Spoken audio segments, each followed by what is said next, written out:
Today is a special day because I get to do two things. The first thing is I get to formally introduce somebody that you probably already met in the person of our district governor nominee. And then secondly, we get to talk about one of the great programmings that we have started this year. First, district governor nominee Juliet Altenburg. Tell us a little bit about yourself. Tell us a little bit about what you do when you're not doing Rotary and what brought you to this moment in time. All right. Well, thanks for having me, District Governor John. It's great to join everyone today and tell you a little bit about a district initiative I'm very excited about. But to start, just to give you a little bit of my background, my whole life actually has been dedicated to nursing and the medical profession. So I started my career in the 80s after graduating from DeSales University in the Allentown area. Worked at a trauma center in Allentown as a critical care nurse, working in various ICUs dedicated to the care of injured patients. And then in 2003, I came to our area because of a position that had opened up with the Pennsylvania Trauma Systems Foundation. So I was previously on the board of that organization, and that organization is the accrediting body for trauma centers in Pennsylvania. So we support hospitals that are trauma centers to take care of injured patients. We're a regulatory body, so we carry a big stick and we make sure they're doing their job appropriately. But we're also an educational body, supporting them in their education to do their job well. And also, we are research oriented. We collect data on every injured patient in Pennsylvania, and we use that for research purposes. So that has been my life story, even from the time I was age 16, a candy striper in my local hospital in Carbon County. I really dedicated my life toward public health and working with hospitals to support care of patients. That is awesome. I don't know if you know this, but my family, part of it is from Carbon County, Pennsylvania. So we'll talk about that some point That's down right. the road. Yeah. So great stuff. And from all of that, when you became district governor nominee and COVID was happening, you came to me at one point and said, look, we need to talk about this as how do we help inform our members? And from that was born the safety committee. Tell everybody about that. So yeah, boy, if you can remember, it was March of last year. We're almost a year out with this pandemic. And it was in March that everything sort of hit the fan. And we were all in this boat together. And many of us were thinking, oh, this will just come and go. And unfortunately, it stayed with us and it continues to stay with us. And certainly we saw a lot of innovation with our Rotary clubs, but I felt personally, I was president of the Rotary Club at the time, that our club, as well as others, were very, very challenged with what to do next. And how do we figure out at which point it's time to get together?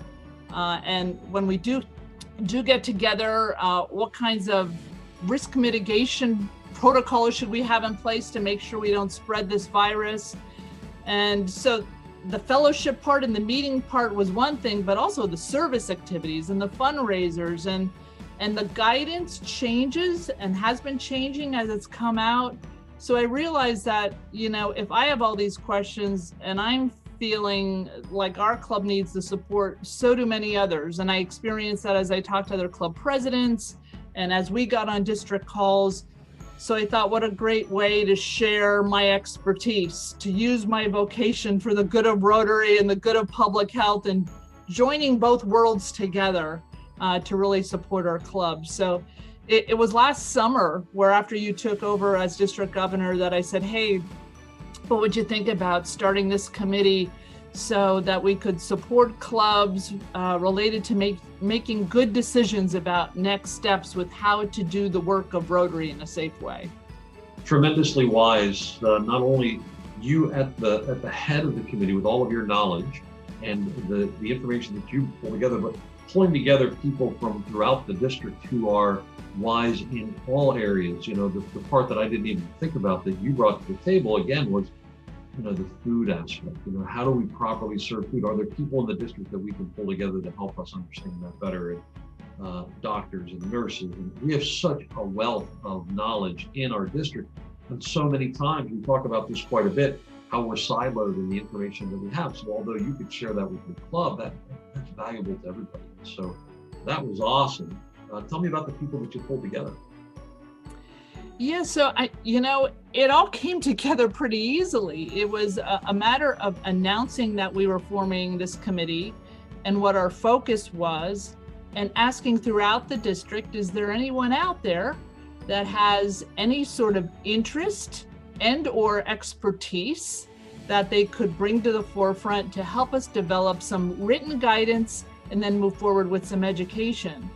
And from all parts of the district came some really knowledgeable people from different walks of life that I hadn't even thought would be important, but have tremendously been important. So from the hotel industry, teachers, a dentist, a retired dentist is with us. We have a woman who previously worked for the CDC on flu campaigns. We have a woman with a PhD who worked with the Federal Department of Agriculture on food safety. So it was very, very interesting for me to see this wealth of knowledge come together and the passion to support our clubs. And as you've said many times, John, you know, being able to use your vocation and your expertise in Rotary is like one of the key reasons that I love being a Rotarian.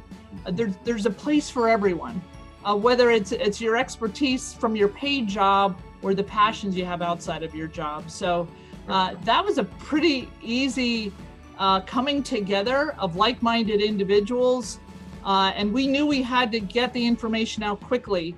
So we were very committed to the task of developing the guidance, looking at what is on the Rotary International website as far as guidance for districts and clubs, pulling forth information from the CDC, and very importantly, looking at our own Pennsylvania Department of Health to make sure we were in alignment with the guidance continuously coming out from that department. So to that end, the result, not the end, but certainly the result, this is our current district website. And on here is district information. This is the main page of our website, rotary7390.org. Right here under district information, COVID-19 safety protocols.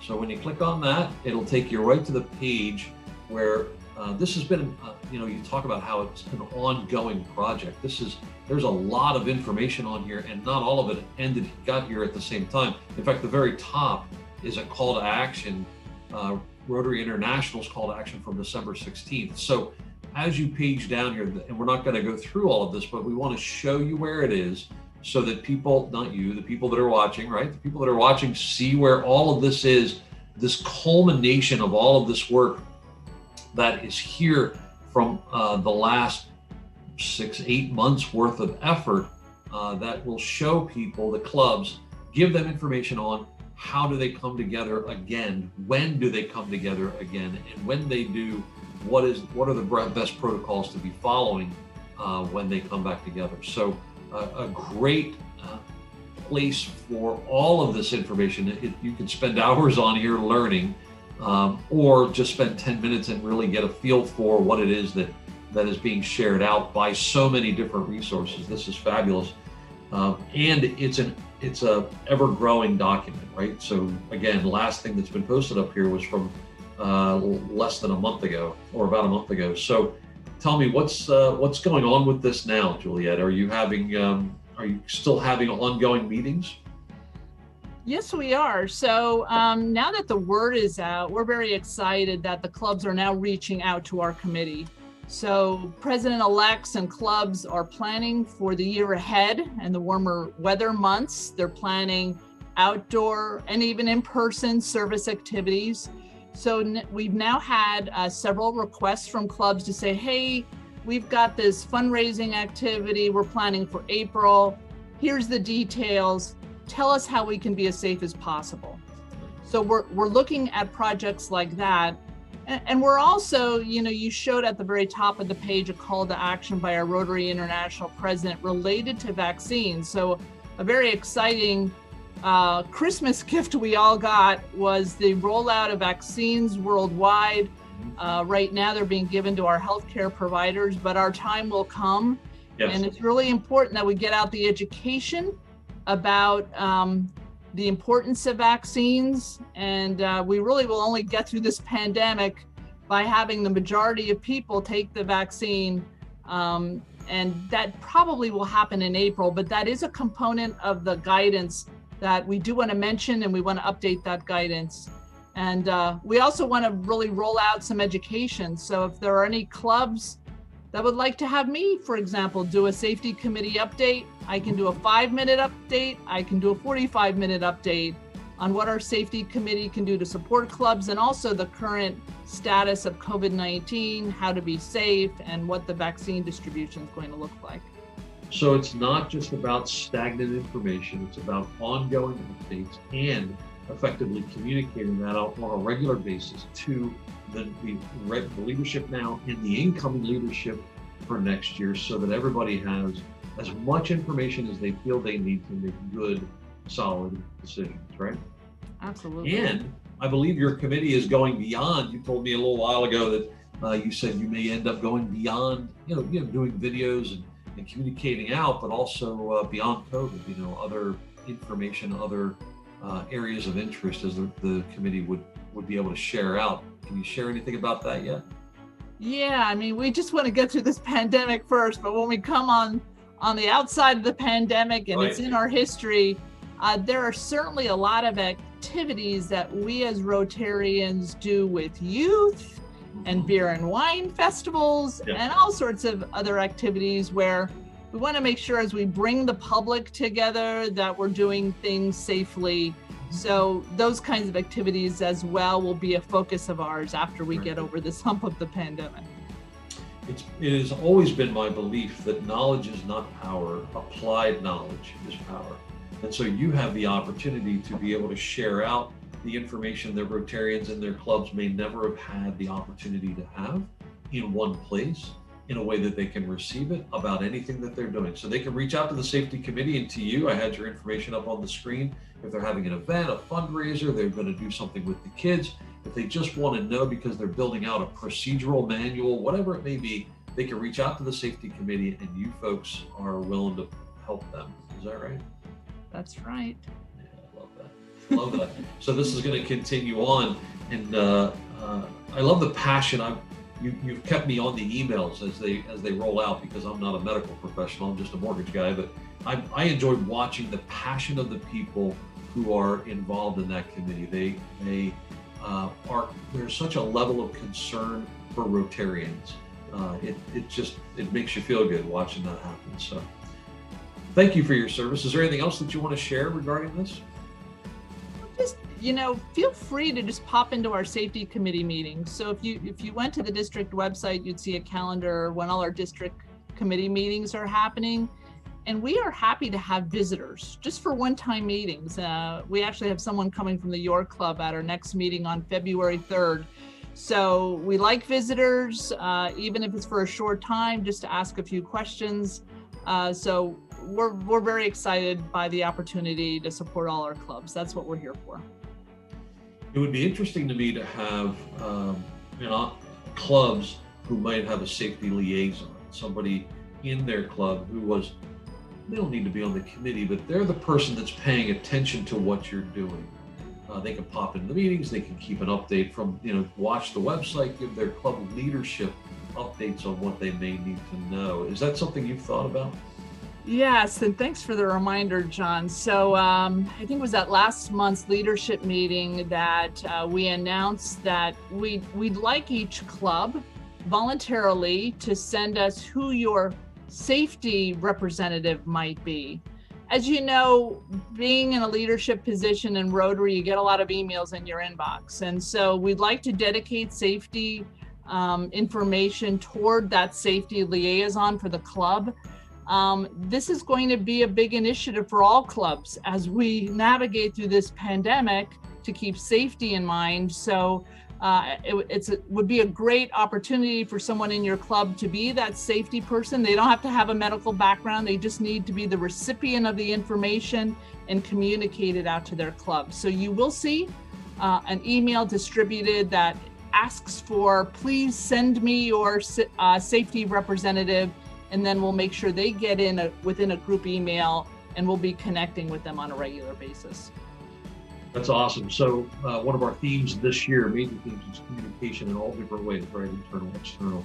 How do we better share out what's happening and what people need to know? So not only are you looking for, you're going to share this out in the Rotary Reporter that comes out every Friday, information updates that happen, and maybe something on the new blog that we'll talk about at some point down the road, where you'll be blogging about what's happening from a safety standpoint, and the website and the Facebook page, but also to add in a liaison from your club who's responsible to kind of monitor things and would have good communication. I really do love that. It helps to make sure that the good work you're doing gets into the hands of the implementation, the applying of the knowledge. I love that. So, thank you for all you do. You're going to be an outstanding district governor. I'm really looking forward to seeing how things roll for you over the next couple of years. And thanks for being with us today and talking about something I know that you're super passionate about. And thank you, John, for being so open to new ideas and new ways to support our club. It's been a real pleasure working with you. I know it's a year. It's rolling out in a way you hadn't anticipated way back when you were in my role. So thank you for helping us navigate all the challenges of this pandemic. I'm sure we'll come through it in a bright and new way. Truly a year of new Rotary opportunities. Yes. So folks, thanks for joining us today on the Governor's Vlog. I want to make sure that if you have an area of passion, an area of interest, or if you know of somebody that does, please reach out to me. I'd love to get information out to the entire district and beyond about what's happening in Rotary, what's happening in your club. What service are you performing this month in your community? Let's talk. I really look forward to talking to all of you, and we also look forward to seeing you around the wheel. Have a great day.